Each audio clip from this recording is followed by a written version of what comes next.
स्वागत करता हूं आज की वीडियो में। देखो, फ्राइडे की मार्केट की कंडीशन अगर देखी जाए ना, और सबसे I am so sorry for that, मैं थोड़ा बाहर हूं इसीलिए बहुत सारी अपडेट्स मैं आपको नहीं दे पाया इनफैक्ट, और संडे को पहुंच जाएंगे। लेकिन तब तक कुछ इंपॉर्टेंट आपको अपडेट्स देना बहुत इंपॉर्टेंट है। खासकर आज की वीडियो में हम बात करने वाले हैं कि फ्राइडे को मार्केट में थोड़ी सी तेजी थी, तो इसको लेके जितने भी इन्वेस्टर हैं सबको लग रहा है कि क्या संदीप भाई, यहां एक बॉटम बन चुका था, यहां से रिकवरी शुरू होने वाली है।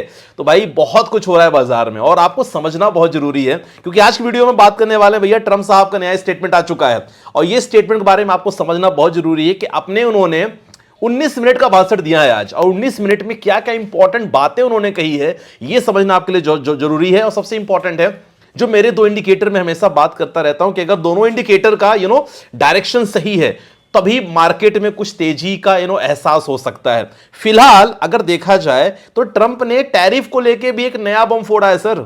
जी हां, टैरिफ को लेके एक नया बम फोड़ा है। आपको समझना बहुत जरूरी है, क्योंकि काफी लोग स्टॉक मार्केट में भी निवेश कर रहे हैं। और सबसे इंपॉर्टेंट है, इस समय जितने लोग शेयर में निवेश कर रहे हो ना, तो काफी लोग क्वेश्चन आते हैं, संदीप भाई कुछ प्रॉफिट हो गया है, मेरा 20% 30% प्रॉफिट हो गया है, तो क्या करूं मैं, यहां प्रॉफिट बुक करूं, क्या करूं, इसके बारे में भी जानकारी देने वाला हूं मैं।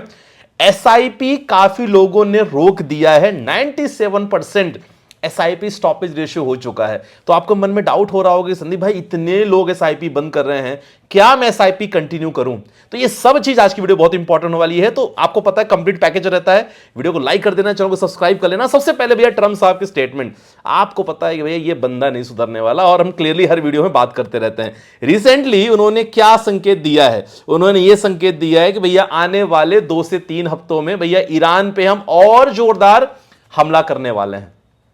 रिसेंटली क्या कहा था उन्होंने कि भैया स्टेट ऑफ हॉर्मुज हमारा नहीं है, हमें कोई मतलब नहीं स्टेट ऑफ हॉर्मुज से, यहां जो करना वो करे ईरान, हमें मतलब नहीं है। फिलहाल यहां इनका नया स्टेटमेंट आया है, और रिसेंटली आज की खबर रही है कि 2 से 3 हफ्तों में हम और ज्यादा हमला करने वाले हैं, क्योंकि 19 मिनट का भाषण आज उन्होंने दिया है। तो पहला स्टेटमेंट आया था कि आने वाले समय में संकेत ईरान के लिए अच्छे नहीं है, क्योंकि ईरान ने क्या कर दिया है, ईरान ने ऐसा कर दिया है कि स्टेट ऑफ हॉर्मुज से जितने भी क्रूड ऑयल की अगर बात करें, बहुत सारे शिप्स कैंटर जितने भी पास हो रहे हैं ना, सभी से उन्होंने एक प्रॉपर तरीके से टैक्स वसूलना चालू कर दिए हैं।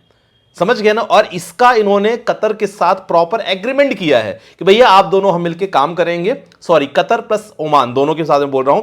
तो आप दोनों के साथ प्रॉपर एग्रीमेंट के बाद जितने भी शिप्स वगैरह निकलेंगी, सब से हम ना प्रॉपर तरीके से पैसे लेंगे इन टर्म्स ऑफ टैक्स। तो एक प्रकार का टोल टैक्स हो गया। तो वो एक बड़ा फैक्टर नजर आ रहा है। इस बात से भैया ट्रंप साहब बहुत बौखला गए हैं।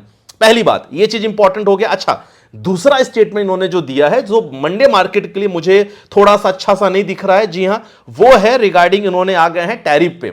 जी हां, अगर टैरिफ की बात करें ना, फार्मा पे 100% टैरिफ लगाने की बात कर दी उन्होंने। आपको पता है कि भैया फार्मा पे हम लोग काफी स्ट्रांग हैं। अगर देखी जाए तो जेनरिक प्रोडक्शन में इंडिया बहुत स्ट्रांग है।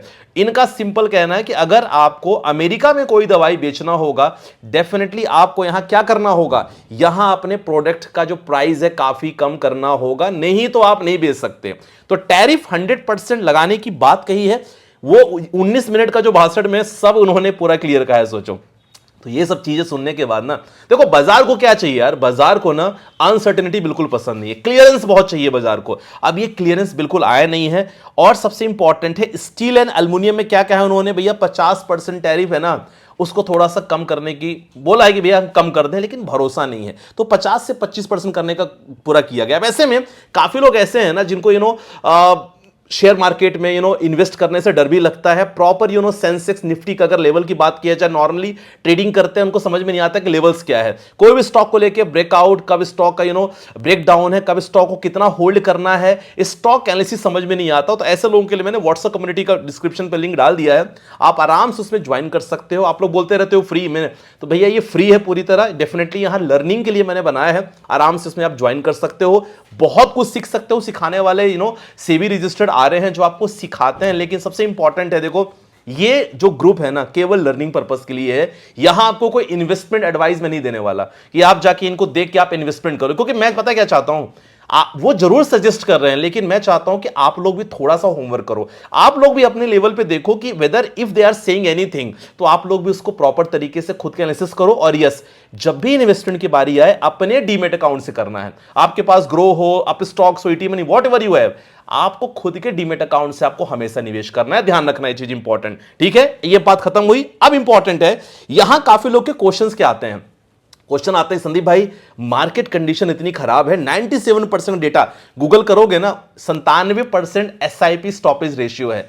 पहले भी मैं बता चुका हूं, इसमें बहुत कमेंट आए थे, मैंने सोचा ये क्वेश्चन लूं।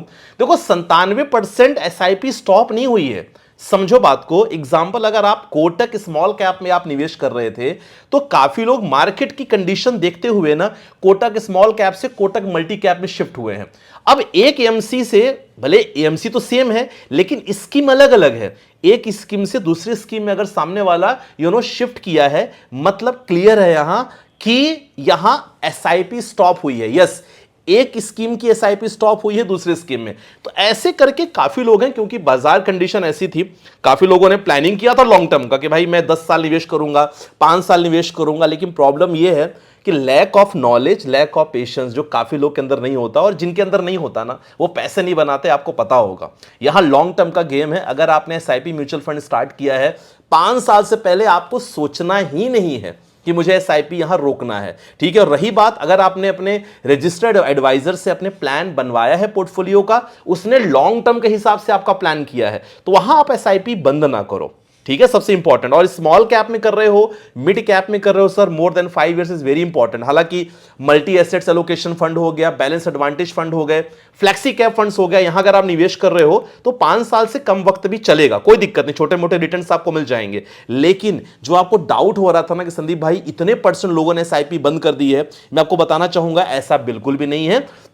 जितने लोग बंद कर रहे हैं उससे ज्यादा इनफैक्ट एसआईपी ओपन कर रहे हैं, और समझदार इन्वेस्टर यहां एवरेज कर रहा है, प्रॉपर तरीके से होल्ड करके रख रहा है। चलो ये हो गया, मेरे तो इंडिकेटर क्लियर है भैया। क्रूड ऑयल का अगर प्राइस देखोगे ना, देखो आज मैं स्क्रीन नहीं दिखा पा रहा हूं क्योंकि आज मैं बाहर हूं, लेकिन काफी डेटा आपको बिल्कुल मैंने नोट करके रखा है। इस समय अगर देखा जाए ना भैया, क्रूड ऑयल का प्राइस 109 है, जी हां, $109 प्रति बैरल है, और इसका मतलब क्लियर है, और प्लस 7.78% की तेजी देखने को मिली है। मतलब क्लियर है कि भैया मामला अच्छा नहीं है, भी मामला शांत नहीं हुआ। बाजार कभी कभी रिएक्ट करता है, क्योंकि बाजार अगर बहुत ज्यादा ओवर सेलिंग पोजीशन में हो जाता है तो आपको लगता है कि थोड़ी तेजी आ गई, लेकिन अभी तेजी नहीं है। 10,000 अभी देखा जाए ना पॉइंट सेंसेक्स को कवर करना बहुत इंपॉर्टेंट है। हमने देख लिया क्रूड ऑयल का। अब दूसरा एफआईएस डीआईएस का डेटा, भाई साहब बिल्कुल भी ये लोग ना शांत नहीं है। एफआईएस डीआईएस की बात करें तो ये अगर एफआईएस की फ्राइडे का डेटा देखोगे भैया, 9,931 करोड़ की बिकवाली किए हैं।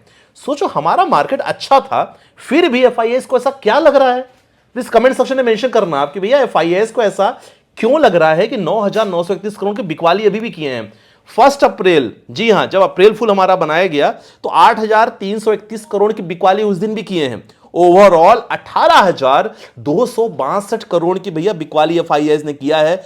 मार्च में 1,22,540 करोड़ का बिकवाली। ये बिकवाली नंबर सर अच्छा नहीं है, तो ये चीजें बहुत इंपॉर्टेंट है। और तीसरी बात कही जा रही है स्टॉक्स को लेके कि मेरे पास संदीप भाई स्टॉक्स हैं अलग अलग सेक्टर के। देखो मैं ये कहता हूं, आई डोंट नो आप लोग फॉलो करो ना करो, 20% कोई स्टॉक आपको अगर रिटर्न दे रहा है ना, सर प्रॉफिट बुक कर लो एक बार। मुझे तो यही लगता है 20% आपको लग रहा है कोई स्टॉक में आपने रिटर्न बनाया है, प्रॉफिट बुक कर सकते हो। जिनका लॉन्ग टर्म का गोल है, जिनका दिल नहीं धड़कता, कोई दिक्कत उनके लिए नहीं है, वो तो बने रहो। लेकिन जिनका दिल बार बार धड़कने, क्योंकि मार्केट ऐसा है, काफी लोग कमजोर हैं, तो अगर ऐसा आपको लग रहा है तो 20% जैसे आपका प्रॉफिट है तुरंत बुक करो और बने रहो। अगर आपको फंडामेंटल स्ट्रॉन्ग स्टॉक्स है, बने रहना बहुत इंपॉर्टेंट है। और खासकर ये सारी न्यूज कवर करना था आपसे। आई होप आपको समझ में आया होगा।